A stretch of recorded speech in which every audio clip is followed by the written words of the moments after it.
الحمد لله رب العالمين والصلاة والسلام على سيد المرسلين اما بعد فأعوذ بالله من الشیطان الرجیم بسم اللہ الرحمن الرحیم.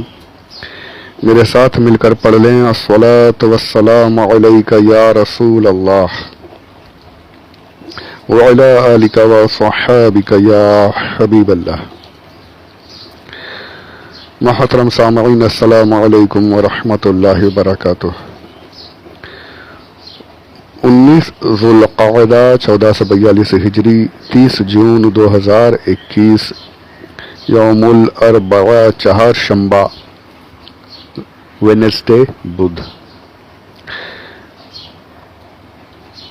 پارہ پہلا الف لام میم سورہ دوسری سورۃ البقرہ. آج الحمدللہ اللہ کے کرم سے اس کی آیت نمبر 31 شروع کرنے کا شرف حاصل کر رہے ہیں. یہ کوئی معمولی بات نہیں ہے کہ ہم یہ سلسلہ سن رہے ہیں. میں کچھ ادنا سا اس کا بندہ کچھ باتیں عرض کر رہا ہوں.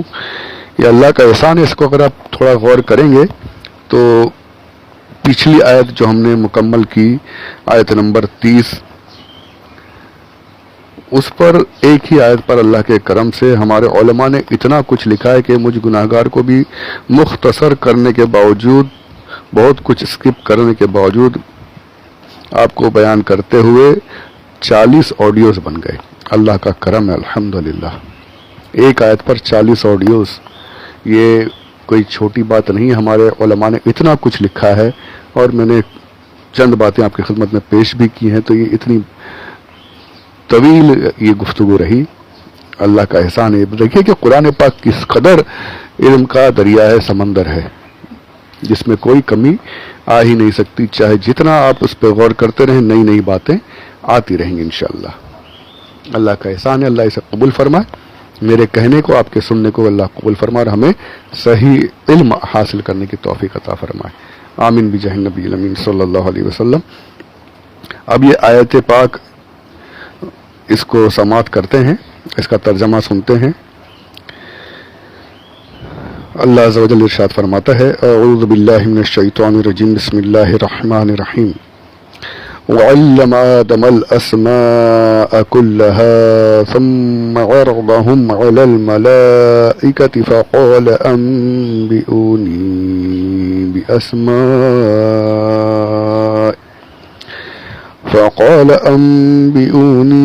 بأسماء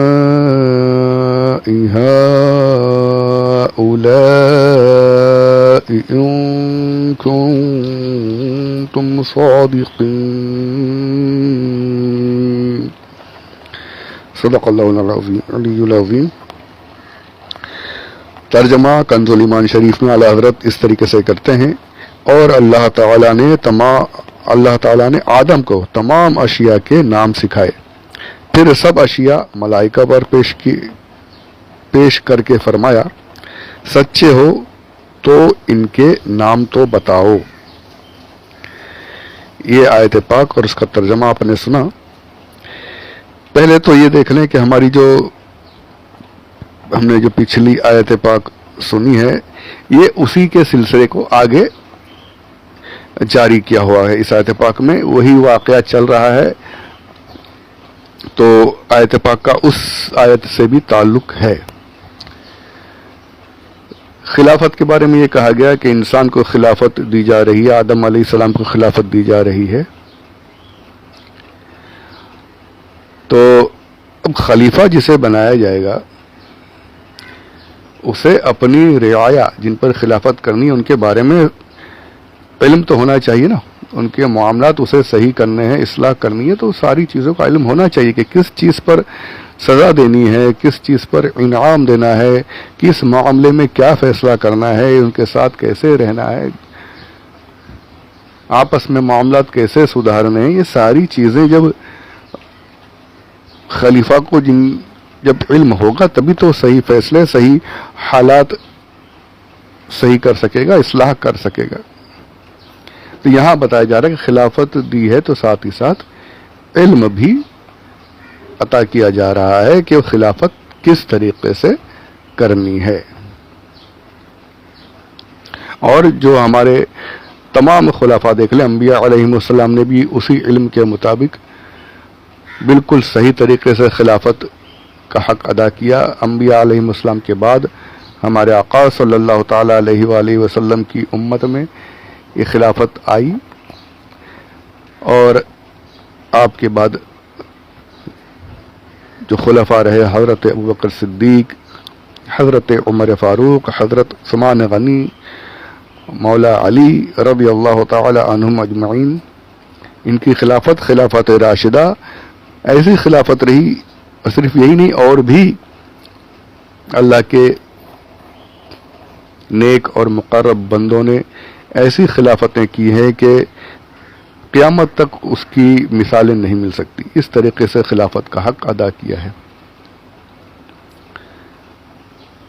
وہ علم پہلے ہی ہمارے سب سے پہلے ہمارے والد بزرگوار، ہمارے اللہ عز و جل کے پہلے خلیفہ حضرت آدم علیہ السلام کو علم پہلے ہی عطا کیا گیا، اور آپ کے ذریعے سے آپ کی اولادوں میں بھی یہ علم آتا رہا، اور انہوں نے اسی علم کے ساتھ، حق کے ساتھ خلافت کا حق ادا کیا۔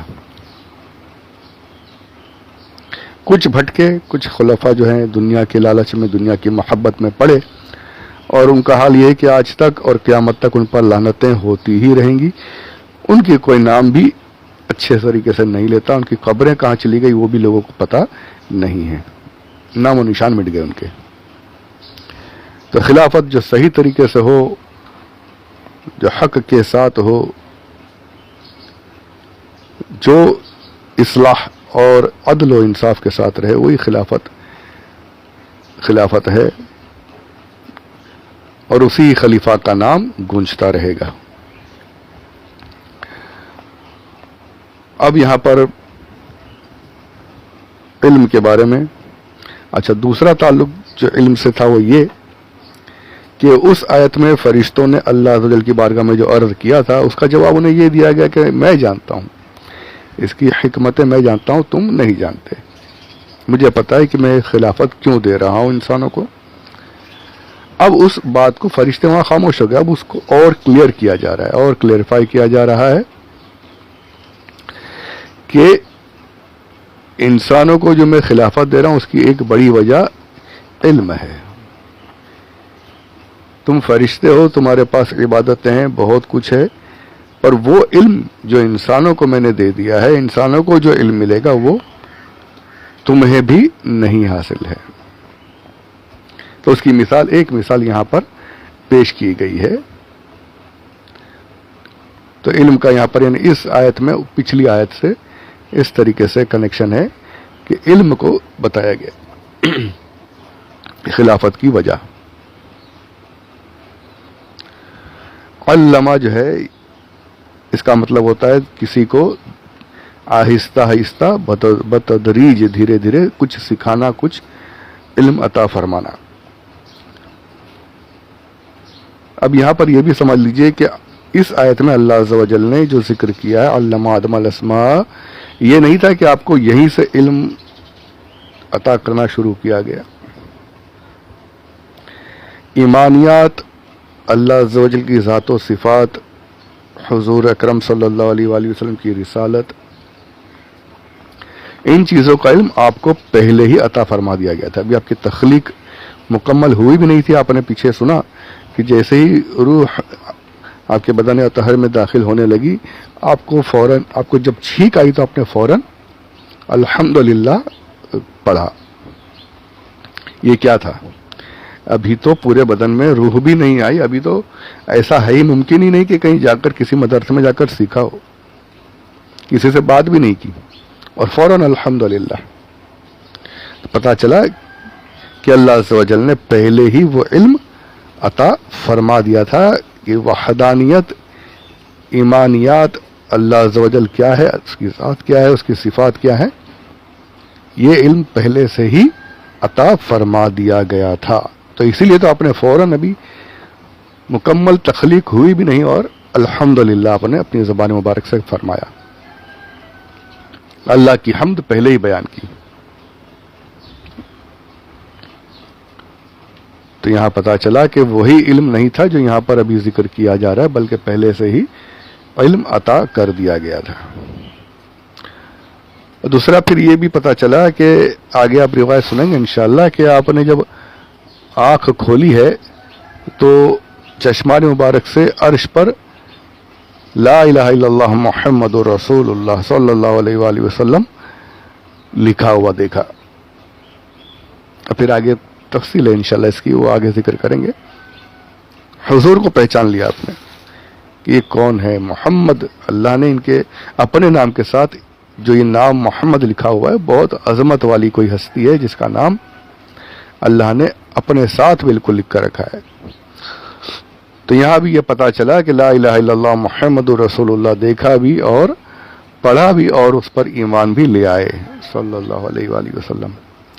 تو معلوم ہوا کہ نہ صرف یہ کہ اللہ عز و جل کی ذات و صفات ایمانیات کو جانتے تھے، بلکہ ہمارے آقا صلی اللہ تعالی علیہ وآلہ وسلم کے بارے میں بھی اللہ نے آپ کو علم عطا فرما دیا تھا۔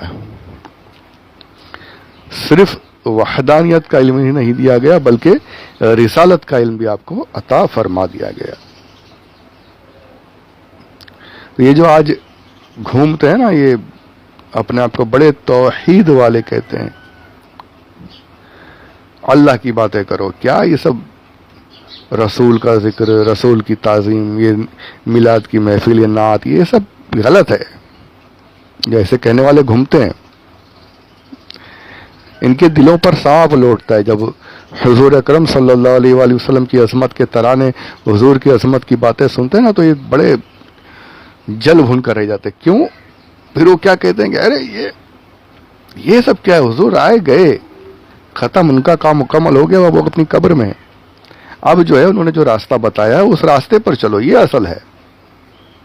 اور راستہ کیا ہے؟ توحید کا راستہ ہے، توحید کی باتیں کرو، یہ شرک اور بدعت لے کر مت بیٹھو، معاذ اللہ رب العالمین۔ یہ ایسے گندے لوگ بھی ہمارے بیچ میں موجود ہیں۔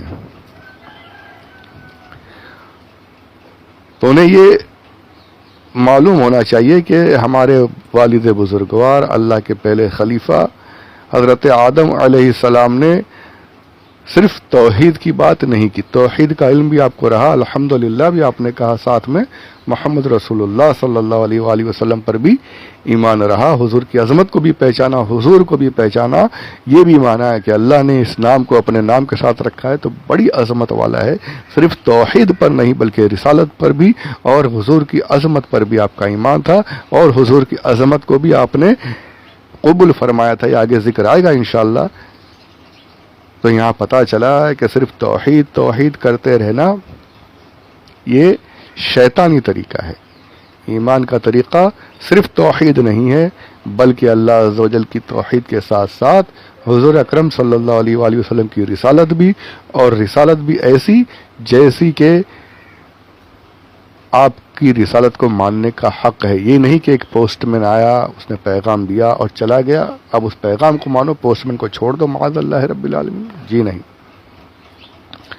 حضور کوئی پوسٹ مین نہیں تھے، معاذ اللہ۔ حضور صلی اللہ علیہ وآلہ وسلم اللہ کے محبوب ہیں، ان کی عظمت، ان کی تعظیم یہ قیامت تک ہوتی رہے گی اور کرتی رہنی ہی ہے۔ یہی ایمان ہے۔ توحید والے تو ہر طرف ہیں، سبھی، ہر مذہب میں ایک ہی کہا جاتا ہے، کیا ہے؟ پرمیشور ایک ہے، گاڈ از ون، سب جگہ ایک کا تصور تو سب جگہ ہے، اور اس میں سب نے کچھ نہ کچھ ملا دیا ہے۔ تو توحید، صرف توحید سے کام نہیں بنے گا، حضور کی رسالت، اور رسالت بھی ایسی ماننی ہے جیسے اللہ نے ماننے کا حکم عطا فرمایا ہے۔